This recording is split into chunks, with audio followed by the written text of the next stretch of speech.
Les conseils que je donne, parce que je sais qu'il y a des entrepreneurs qui nous regardent, allez voir, avant de vous lancer, au moins 50 prospects. Alors pourquoi 50 ? C'est parce qu'au final, ils vont en avoir 30. Alors vous allez en avoir 30. Mais déjà, avec 30, ça te permet déjà de cibler, d'être sûr que ton idée, elle match un besoin. Et 30, au moins, ça va te forcer à sortir de ta famille et exactement. Tes amis. Voilà. Et demandez à chaque fois combien vous êtes prêt à mettre si je le construis. Et puis notez-le, parce que de toute façon, ça sera toujours un peu minimisé, c'est normal, c'est le rôle de l'acheteur. Et puis après, vous allez commencer à construire votre offre et être sûr d'être target. C'est pour ça que je suis pas un grand fan de tous ceux qui disent « Oh, je vais pivoter, je vais pivoter, je vais pivoter ». Si tu as bien fait ton boulot en amont et que tu as une bonne vision, il n'y a aucune raison que tu pivotes. Du coup, on se lance, on va un peu de consulting à droite, à gauche, machin. Et puis, un jour, je suis en train de déjeuner avec un Américain et puis le téléphone sonne. Et alors, du coup, ne dérange pas un Français pendant qu'il bouffe, donc du coup, je raccroche.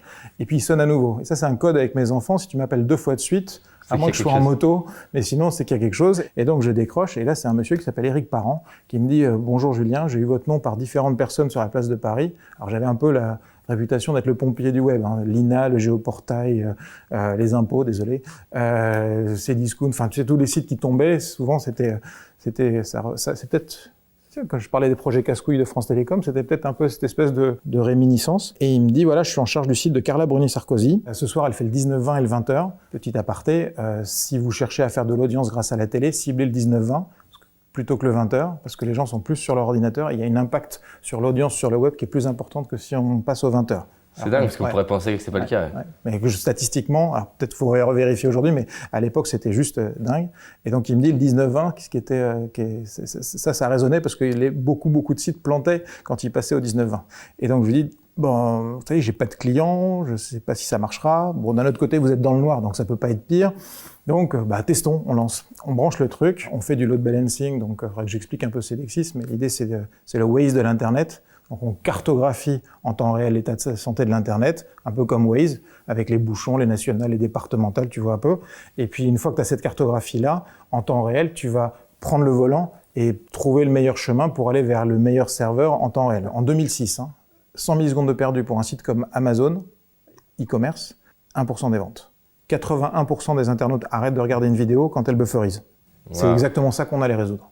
D'accord ? Donc quand on améliorait d'une demi-seconde par page le temps d'affichage d'un site de e-commerce, c'était 100 commandes par jour, c'était 1 million d'euros par an de chiffre d'affaires en plus. Tu prends de la pub, la pub, si elle est liée au contenu, elle va ralentir et donc du coup tu vas avoir moins de pages vues. Donc, et on peut même dire que trop de pub, tu la pub. Parce que comme la pub ralentit les pages, on avait fait l'essai sur le Nouvel Ops, quand tu mettais 3 pubs par page, les gens allaient voir 2 pages, du coup tu vendais 6 pubs.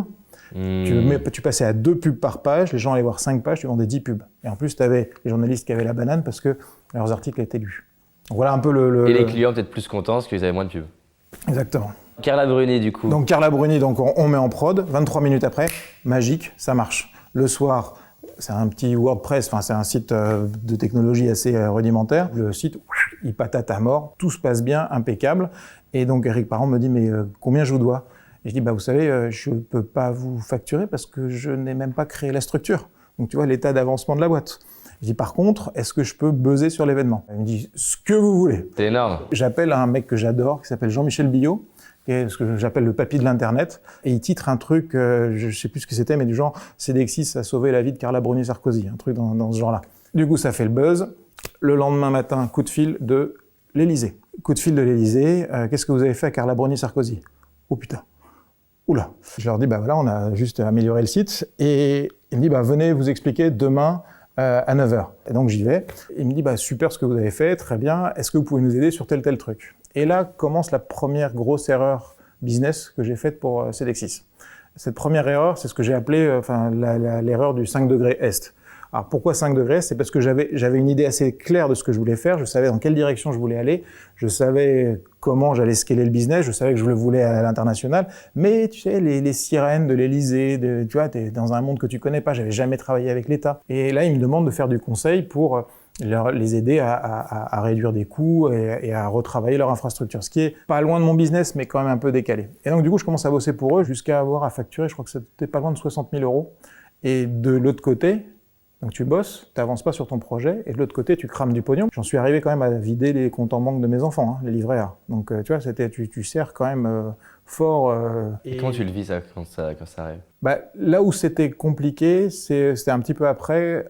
Non, c'était d'ailleurs grâce à Carla Bruni, puisqu'en fait j'avais du coup ramené du business à des partenaires, et qui m'ont dit tiens, est-ce que tu veux un contrat d'apporteur d'affaires? Et comme je voulais être absolument agnostique et qu'aucun client puisse me dire tu vas privilégier tel prestataire versus un autre, je voulais pas de contrat d'apporteur d'affaires. Je voulais être archi, clean. Et le type m'envoie quand même un chèque, alors qu'il n'y avait pas de contrat, et je reçois cette enveloppe à la maison avec un montant. Et c'était à ce moment-là où j'avais ma femme derrière mon dos qui me dit que je remercie beaucoup parce que sans ta famille, tu te plantes. Là, j'ai vu que tu disais dans une interview que pour toi, c'était clé pour un entrepreneur d'avoir... c'est les 3D, c'est ça que tu disais? Dépression, divorce, dépôt de bilan. C'est-à-dire le phénomène des 3D. Et le phénomène des 3D génère le phénomène des 5C. Le phénomène des 5C, c'est con, mais c'est comme ça. Parce que, en fait, j'ai demandé la permission à ma famille de lancer la boîte. Parce que tu la ramènes à la maison.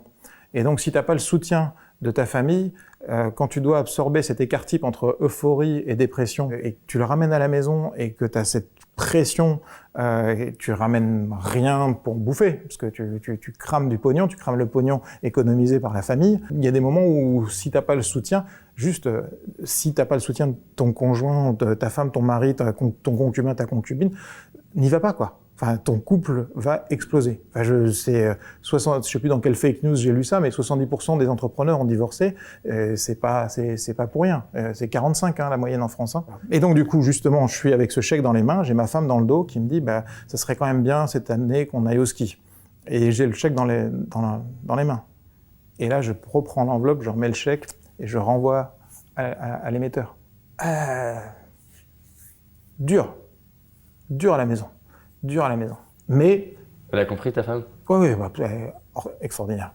Ouais, absolument. Elle a tout compris, mais tu as des moments où tu vois... Pas facile. Là, vous auriez pu vous sécuriser, passer à partir en vacances. Ouais, un petit break, parce que tu peux vite... Et donc tu renvoies le chèque parce que justement, tu es à 5 degrés de trop. Non, le chèque, c'était le contrat d'apporteur d'affaires du contrat de Carla Bruni. Non, après, justement, donc je fais ce consulting pour à peu près 60K pour l'État. Je leur fais économiser plus du million, donc juste pour te donner les proportions. Et donc à un moment, je dis, ça serait quand même bien que je me fasse payer, quoi. Et puis c'est là où il t'explique, faut faire un DC4, DC3, doit avoir telle dame, elle va t'expliquer. Et la question de cette dame, elle me dit, mais votre contrat, ça représente plus de 40% de votre chiffre d'affaires. En moi, je me dis, elle se fout de mes gueules.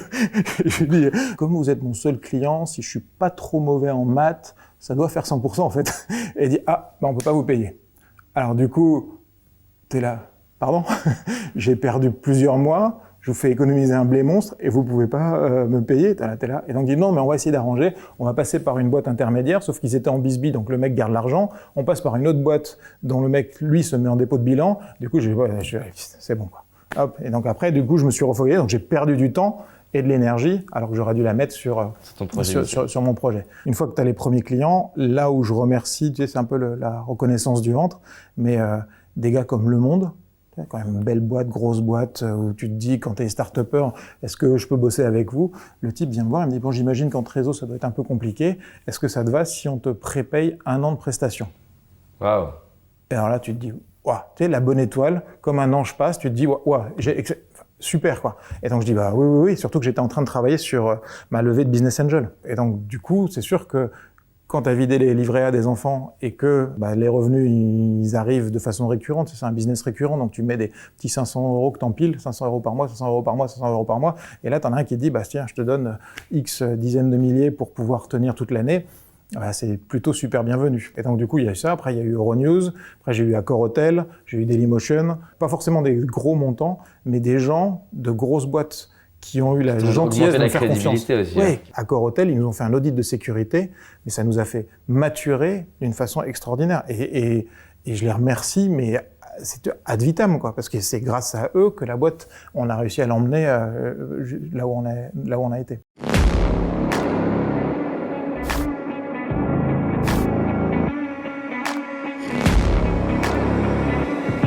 Business Tribe organise The Game, Un événement inédit réservé aux entrepreneurs qui cartonnent déjà et animés à l'idée de transformer la vie de leurs clients et de leurs équipes.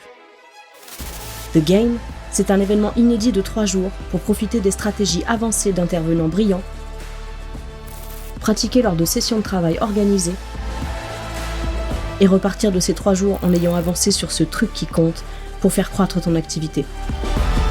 Rejoins la liste d'attente dès maintenant pour être informé en avant-première de l'ouverture des inscriptions.